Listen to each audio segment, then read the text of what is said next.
ప్రధానమైన ఆలోచన ప్రతి ఒక్కరిలో రావాల్సింది ఏంటంటే ఈ రోజున కాకినాడ సీపోర్ట్ని జగన్మోహన్ రెడ్డి గారు తన చేతుల్లో లాక్కోవడానికి ఇంత దౌర్జన్యం ఎందుకు చేశారు?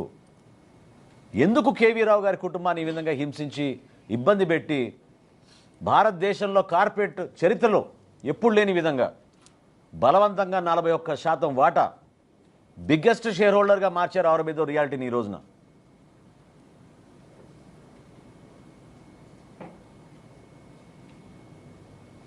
దీని వెనుక ఎవరున్నారో ఇప్పుడు ప్రజలకు అర్థం అవ్వాలి. ఖచ్చితంగా సమగ్రమైన విచారణ జరుగుతోంది. గౌరవ ముఖ్యమంత్రి గారు కూడా చాలా స్పష్టంగా ఆదేశించారు, ఈ స్మగ్లింగ్ మాఫియాని, రైస్ స్మగ్లింగ్ మాఫియాని ఎట్టి పరిస్థితుల్లో కూడా మనం ఈ రాష్ట్రం నుంచి తొలగించాలి. కష్టమైన పని, కానీ నిజాయితీగా నిలబడుతున్నాం, పోరాటం చేస్తున్నాం. ఒక ఉప ముఖ్యమంత్రిగా అంత దూరం ప్రయాణం చేసి వాస్తవాలు తెలుసుకోవడానికి ఆయన చేసిన ప్రయత్నాన్ని మనస్ఫూర్తిగా నేను అభినందిస్తున్నాను. ప్రజలు కూడా అర్థం చేసుకోవాలి, రిస్క్తో కూడిన అంశం. ఒక బోట్ ఎక్కి ఏదైతే వెసల్ మొన్న సీజ్ చేశారో అక్కడ 640 మెట్రిక్ టన్నుల పీడిఎస్ రైస్గా నిర్ధారించామని చెప్పి కలెక్టర్ గారు చెప్పారు. పర్సనల్గా వెళ్ళి చెక్ చేద్దామని చెప్పి మేము చేసిన ప్రయత్నం ఆ రోజు కుదరలేదు.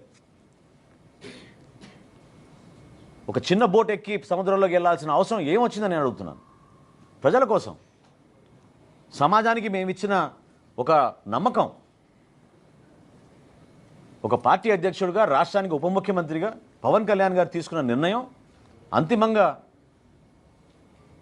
ఏదైతే గతంలో మేము ప్రతిపక్షంలో ఉన్నప్పుడు మాట్లాడి ప్రజలకి మేలు చేస్తామని చెప్పామో ఆ అంశాలపైన పోరాటం కోసం ఎప్పుడూ ఈ విధంగా నిలబడతాం. ఇందులో ఎవరికి ఎటువంటి అనుమానాలు రావసరం లేదు. ప్రభుత్వంలో ఖచ్చితంగా అక్కడున్న వ్యవస్థని మార్చడానికి కోసం కొన్ని నిర్ణయాలు తీసుకుంటాం. ప్రక్షాళన జరగాలి, జరుగుతుంది కూడా. అదేవిధంగా అంతిమంగా ఇంత అద్భుతమైన పథకం సామాన్యులకి, ప్రజలకి అందించాల్సిన ఈ బియ్యం ఈ విధంగా దళారుల చేతిలోకి వెళ్ళిపోయి ఇంత నష్టం కలిగించినప్పుడు అరికట్టాల్సిన బాధ్యత కూడా మా పైన ఉంటుంది.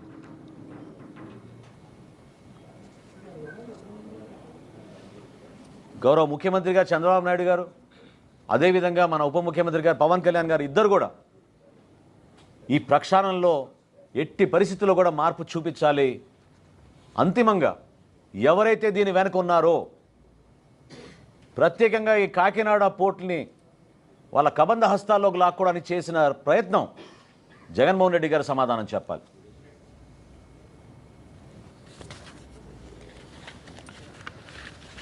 Thank you.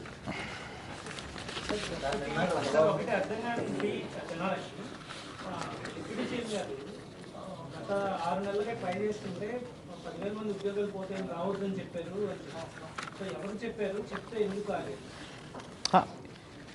ఇప్పుడు పోర్టు పైన మీరు ఎక్కువ దృష్టి సారిస్తే స్థానికంగా ఉన్న ఉద్యోగ అవకాశాలు కోల్పోతారు. అక్కడ ఉన్న హమాలీస్ వాళ్ళు ఇబ్బంది పడతారు.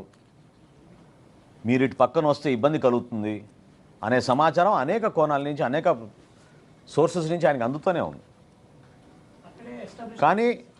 కానీ మీరు అర్థం చేసుకోవాల్సింది ఏంటంటే వేచి చూశారు.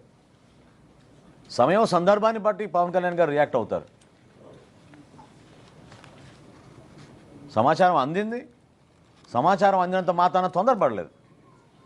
దానిపైన అవగాహన తెచ్చుకొని ఇది వాస్తవం కాదా తెలుసుకుని అప్పుడు రియాక్ట్ అయ్యారు ఆయన.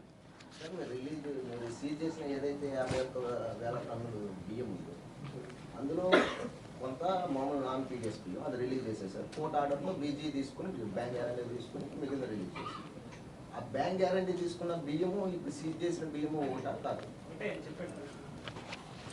నిర్ధారించాలి. ఇంకా ఓకే, అది మీకు ప్రత్యేకంగా ఉండొచ్చు. వాస్తవం ఏంటంటే చెక్ పోస్టులు ఏర్పాటు చేశాం. ఈ పర్టికులర్ షిప్ స్టెల్లాలో 28 కంపెనీలు బుక్ చేశాయి. 52,200 మెట్రిక్ టన్నులు ఈ షిప్ కెపాసిటీ. 28 కంపెనీలు బుక్ చేశాయి ఈ షిప్ని. ఇంకా ఇన్వెస్టిగేట్ చేయాల్సిన అవసరం ఖచ్చితంగా ఉంది.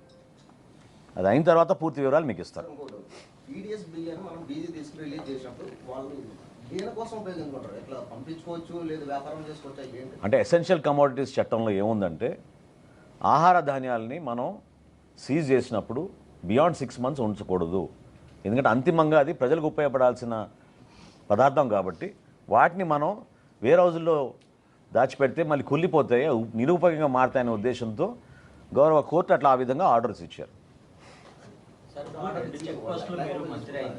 ఎవరైనా సరే అంటే మేము కూడా ఆక్షన్ చేసేస్తాం, పౌర సరఫరా శాఖ నుంచి కూడా ఆక్షన్ చేస్తాం సీజ్ చేసిన బియ్యాన్ని. అది రూల్, అది ఎసెన్షియల్ కమోడిటీస్ యాక్ట్లో అది రూల్.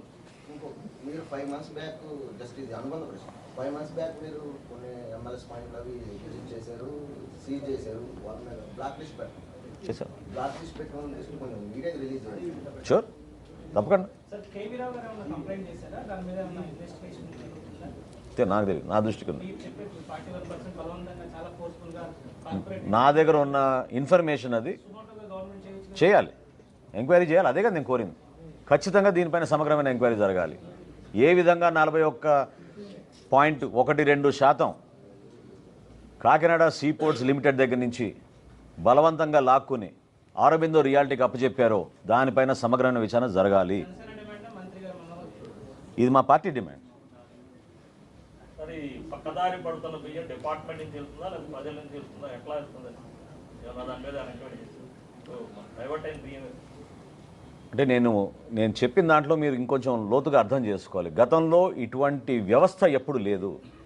ఇప్పుడు గ్రామాల్లో వార్డులో వీళ్ళు ఈ వ్యవస్థను ఏర్పాటు చేసి ఏదైతే గవర్నమెంట్ సరఫరా చేస్తుందో ఈ బియ్యాన్ని వీళ్ళు సేకరించుకుని ఈ MDU వ్యాన్ల ద్వారా ఒక సెంటర్ పాయింట్కి తోలుకుని అక్కడి నుంచి జాతీయ రహదారి పైన గతంలో వీళ్ళు గ్రీన్ ఛానల్గా ఏర్పాటు చేసుకుని ఇష్టానుసారంగా వీళ్ళు ఈ బియ్యాన్ని ఎగుమతి చేశారు. కాకినాడ కలెక్టర్ మీద ఏమైనా చర్యలు తీసుకుంటారు? కోర్టుకి ఎంత పర్యవేక్షణ లేదని ఈ 5 సంవత్సరాల్లో నేను చెప్పిన లెక్క మీకు. ఈ 5 దాని వచ్చిన తర్వాత మేము మార్పులు చేసాం. మేము చెక్ పోస్టులు ఏర్పాటు చేసినాం, ఆధారం సిబ్బంది పెట్టాం. ఇంత పెద్ద పోర్టుకి కేవలం 20 మంది పోలీస్ సిబ్బందిని ఏర్పాటు చేసి 5 సంవత్సరాలు నడిపారంటే దాని అర్థం మీకు తెలియదు. సార్ 31 లక్షలు కాకినాడ ఎగుమతి అయింది కదా, అందులో పీడిఎస్ ఎంత ఉంటుంది? లేదా మొత్తం పీడిఎస్ అంటే మీరు అట్లా చెప్పేసారు, క్లారిఫికేషన్ ఇస్తే కొంచెం ఇది కూడా. ఎవరైనా ఊహించగలుగుతారా 48,000 కోట్ల రూపాయల బియ్యం ఎగుమతి కాకినాడ పోర్టు నుంచి జరిగిందని 3 సంవత్సరాల్లో? చెప్పండి. లక్షల టన్నులు ఉన్నారు కదా సార్, అది లాస్ట్ 3 years లో ఆ మిల్లర్స్ ఎగుమతి చేసిన మిల్లర్స్ ఎవరు, వాళ్ళకి ఎక్కడి నుంచి ఆ రైస్ వచ్చిందనేది తీస్తాం, ఖచ్చితంగా తీస్తాం. ఆల్రెడీ 41A నోటీసులు సర్వ్ చేసాం, డీటెయిల్ ఇన్వెస్టిగేషన్ చేపించి ఖచ్చితంగా అవన్నీ వివరాలు తీస్తాం.